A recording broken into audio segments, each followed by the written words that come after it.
So here we go again. A solar panel startup called Solo Power is receiving a nearly $200 million government loan guarantee.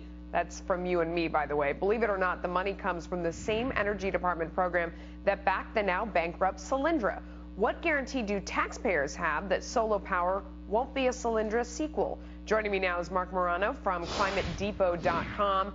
Marc, it is great to have you back on the show. And, what makes me really nervous about this, besides Solyndra, is that this is a company that's going out there to make solar panels. They're making the very thin solar panels, that are easier to install and use. But we have a production glut of these in the world right now. They're being made very efficiently in Asia. As a result, the price has declined 30% in the past year, and they only expect demand to increase 8% over the next year. So if I were going into a business right now, this is not the business I would choose. What do you think?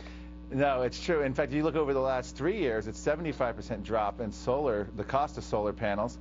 And you mentioned Asia. In China right now, Suntech Power, one of the largest solar manufacturer in the world, is threatening to be delisted from the New York Stock Exchange. Their stock went from $90 a share in 2008 down to $1 a share today. So even in Asia, where it's done probably cheaper and more efficiently, they're having major problems. In Germany, where half the world's solar is, there's not a single company in the black at the moment. They're calling it a death spiral. So given that worldwide market, here comes the federal government, and this is the classic adage, the more the plans fail, the more the planners plan, to come up at bat to put in $200 million. And it doesn't stop there, because the city of Portland and the state of Oregon is going to pump in, I think, almost more than $50 million additional money to the same company. So, Marc, what's really distressing to me, because if I was a business owner, I mean, whether this company, it doesn't matter if we're talking about this company is making solar panels or widgets. Just when you look at the market and you look at the demand of the market and you look at the supply, you see this is not a business that it makes sense to go into right now. So why would they be doing this?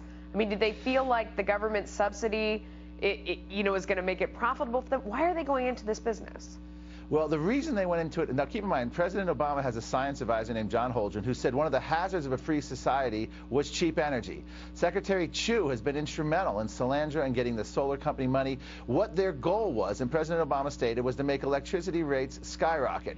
It only makes even conceivable sense if electricity and energy is in the stratosphere, much more expensive, and then solar only begins to make sense. So that was their original plan.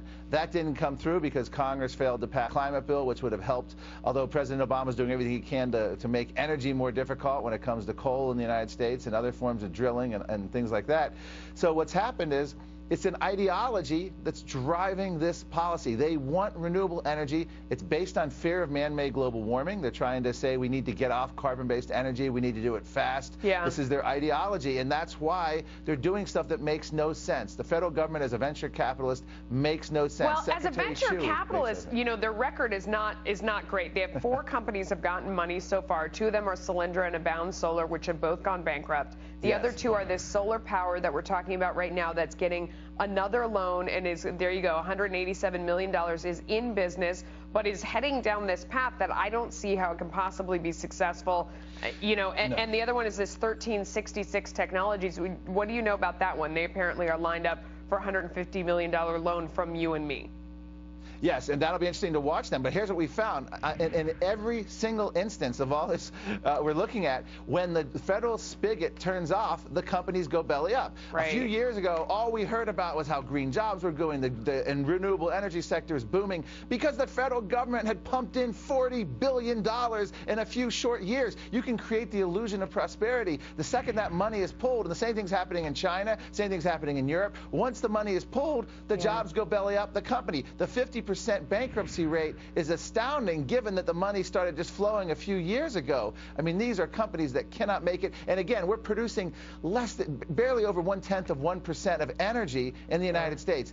In the U.S., wind is 3%. Solar is not even making it at 1%, despite all these subsidies. We got to go, and that is not even the point. The point is that we are broke in this country. We are $16 trillion in the hole. We cannot afford to just throw away this money on this company that cannot possibly make it. It's just stupid. All right, thanks for coming on, Marc. We appreciate your time. I hope you'll come back soon. Sure, thank you. You